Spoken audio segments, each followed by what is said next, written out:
And he was talking about the situation that the Warriors are in right now. And obviously, the topic of the moment with the Warriors involves Lauri Markkanen and whether they're going to try to acquire him and how much they want to give up for him, and will they have to give up too much for him? But I believe that they definitely have interest.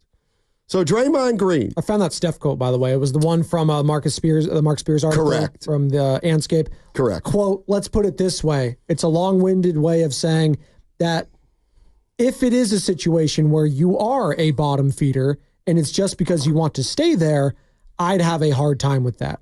But I don't think that's going to be the reality.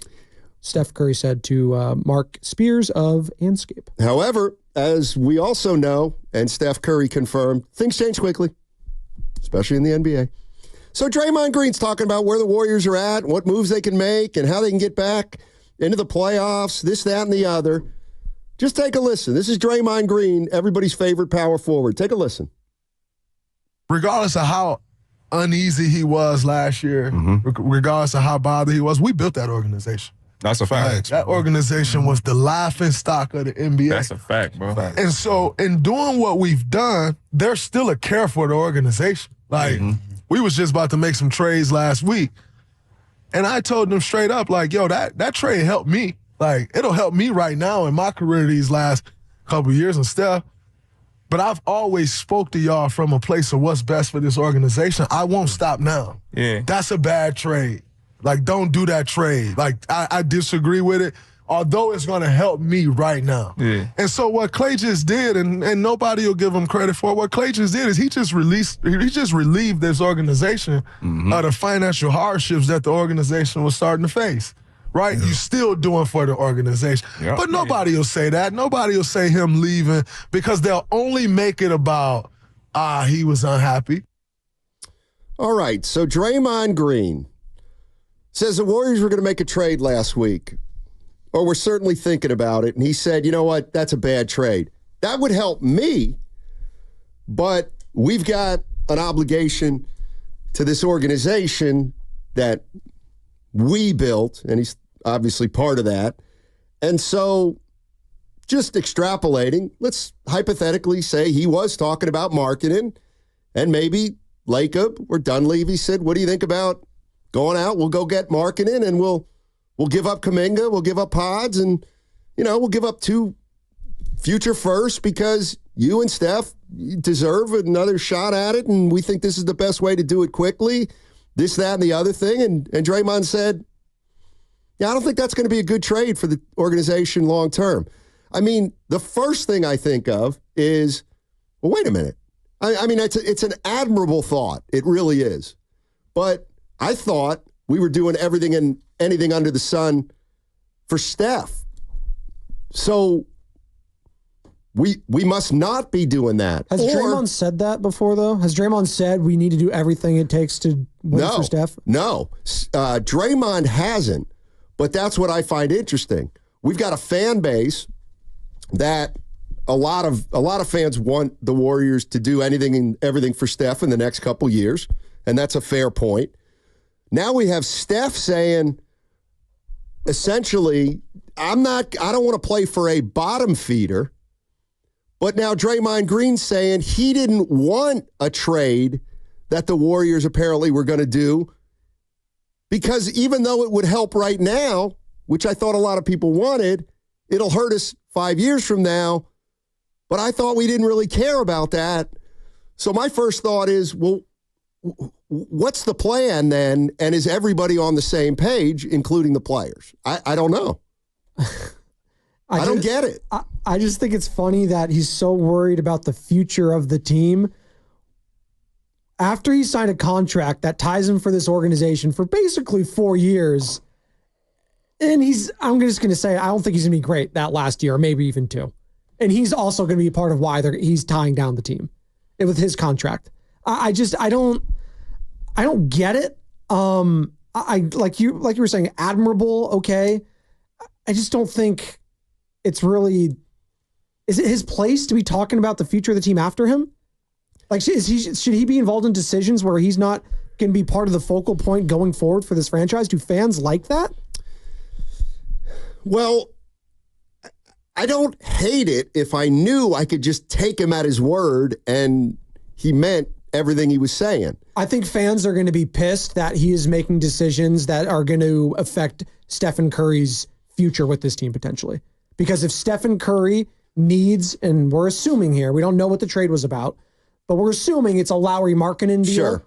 If Steph needs that to stop speaking cryptically through the media, which, let's be honest, that's scaring fans right now. It is. Like, these two comments back to back do not make me feel good if I'm a Golden State Warriors fan. Stephen Curry saying, I don't want to be a bottom feeder. And then Draymond saying, like, yeah, they're talking about trades, but I just don't think it's going to be good for the long term. Maybe the short term. Well, that's all fans care about right now. Right. Is the short term. I don't care about 2, 3, 4 years down the line. I care about this year and then next year is what I'm caring about right now. Stephen Curry, who's eligible for a 1-year extension, tying him here for another 2 years, right. August 6th. Right.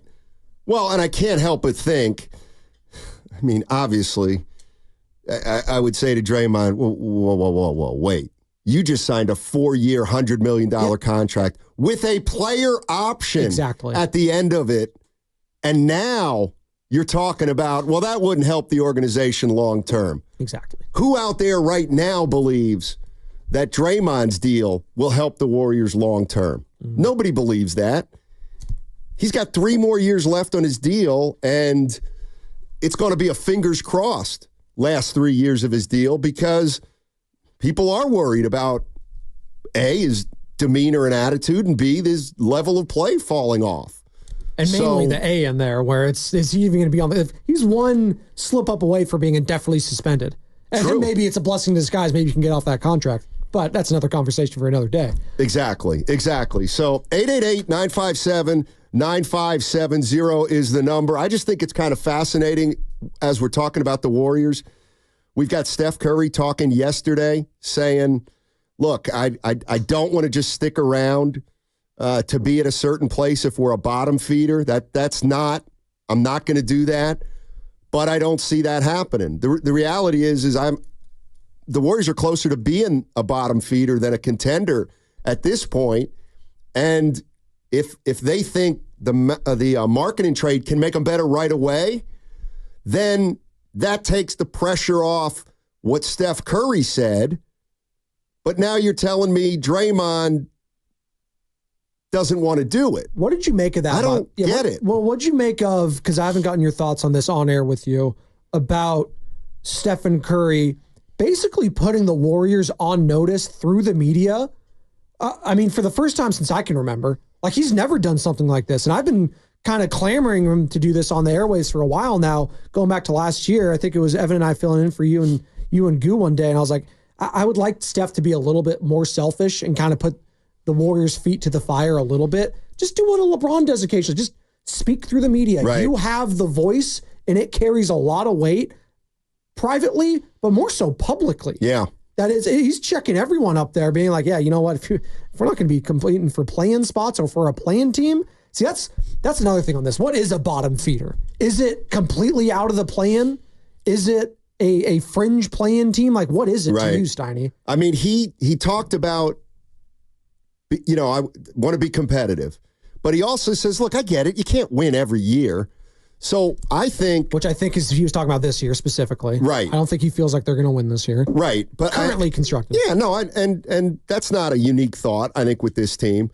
Somebody on the YouTube chat yesterday said, it sounds like Curry wants to always, wants to have a puncher's chance every year. And I was like, I think that's a good way to put it.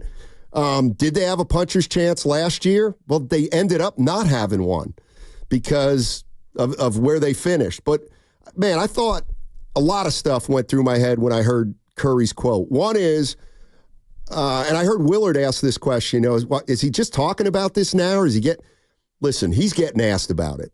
I mean, it is so clear-cut right now that he's going to be, it's almost like Durant's free agency.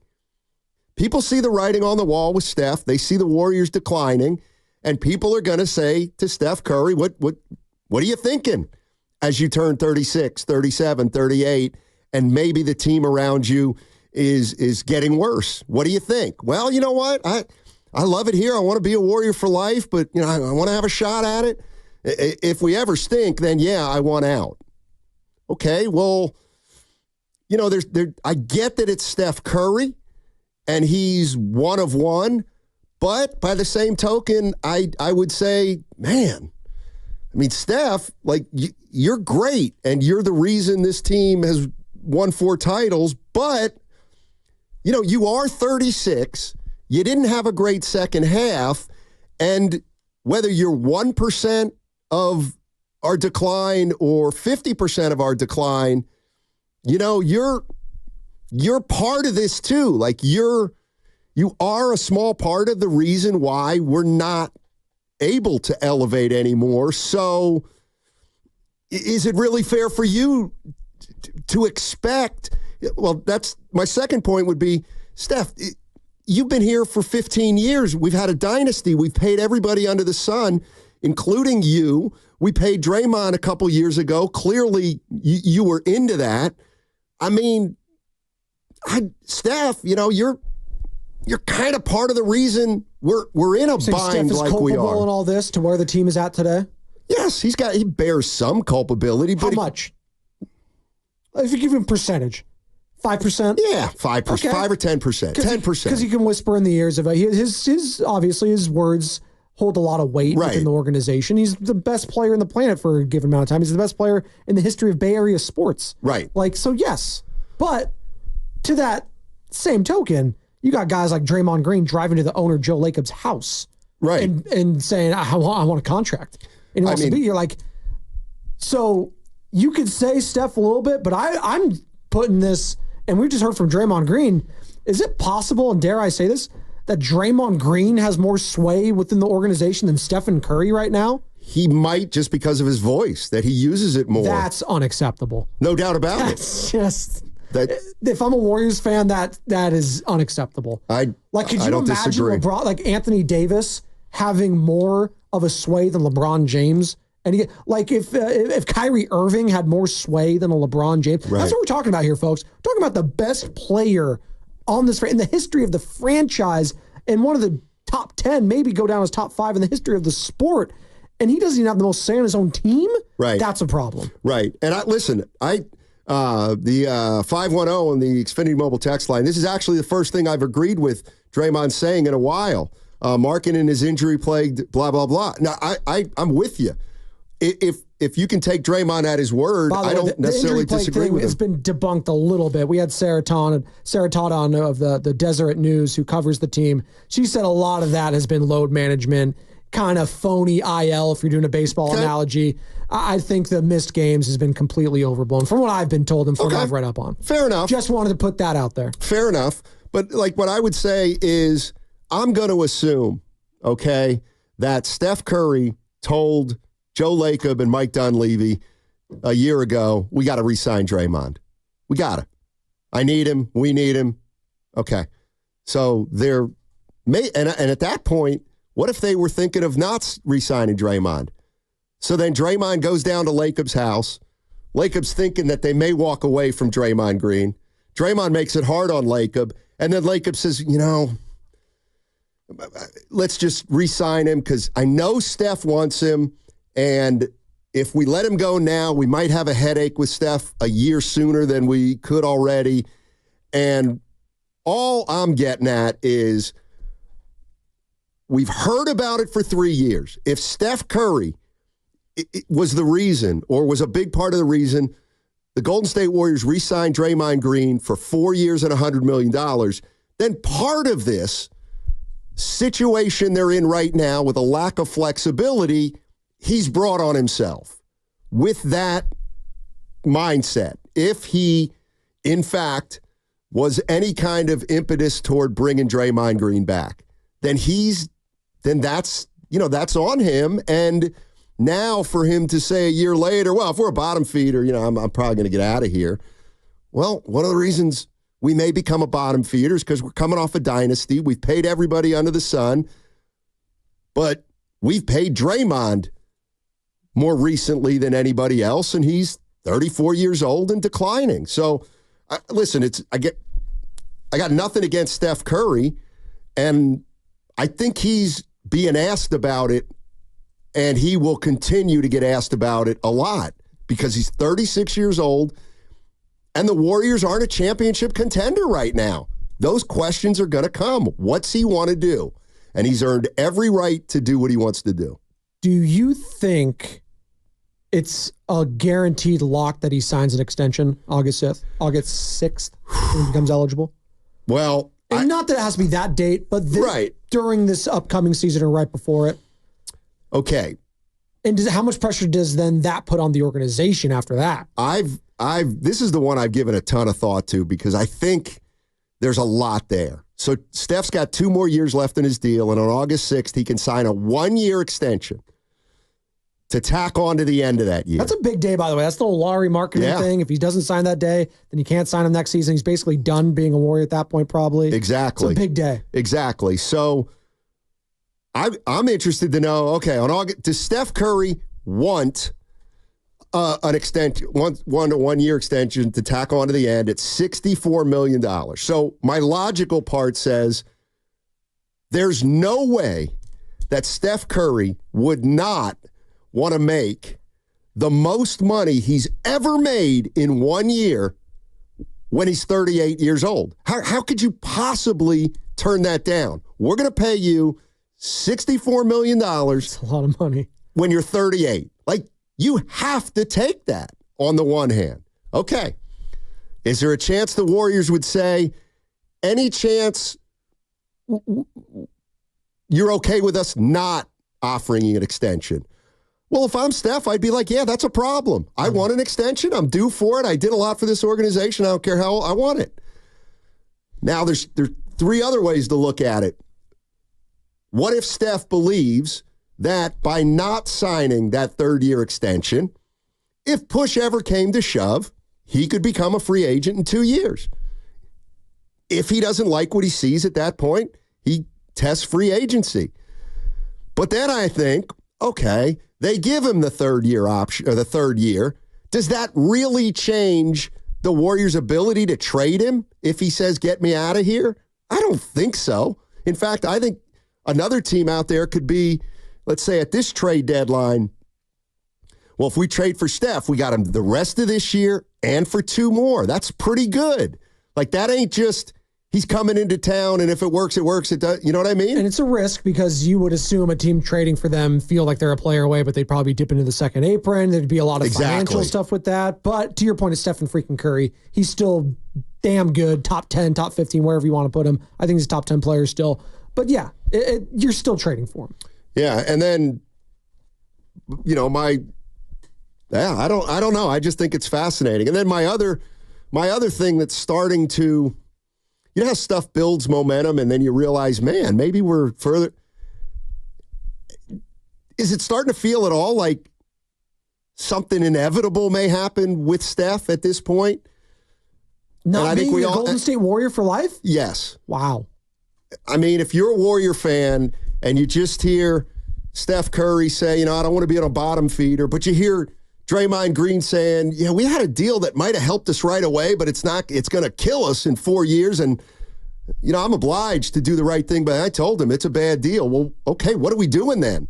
Are we pushing our chips in for 1 year or are we not? Because if we're not, guess what? We may be a bottom feeder sooner rather than later. I still have a hard time wrapping my head around Stephen Curry not being a Warrior for life. I go back to that quote that we read earlier from Anscape, and it's at the very end of it says, but I don't think that's going to be the reality of them being a bottom feeder. So I think that one sentence at the end here, right, it still holds a lot of weight for me. Now we'll wait and see, but him not thinking they're going to be horrible. Now they may end up being not a great team, may end up being a bottom feeder. You never know, health-wise. Like let's say, this is another thing. No one wants to talk about it, and I hope it doesn't happen. Knock on wood, I hope it doesn't happen. Like, there's a chance he breaks his hand or something. And something that's not super serious, but something that's going to take him out for a while, right? 6-8 weeks. 6-8 weeks. And then they end up being a bottom 5 team in the West, and then they just shut him down the rest of the year. Now you're having conversations like, okay, like we just wasted a year now. He's 37 years old. Now this is becoming a reality that we might need to move off of it. Yep. That is the only thing that I could think of. But again, that's something we don't want to foresee. That's something we don't want to think about. But there's so many different scenarios that go through Warriors fans' heads. I just don't think, and maybe there are, for 888-957-9570, is it even coming to your mind that Steph could not be a Warrior for life?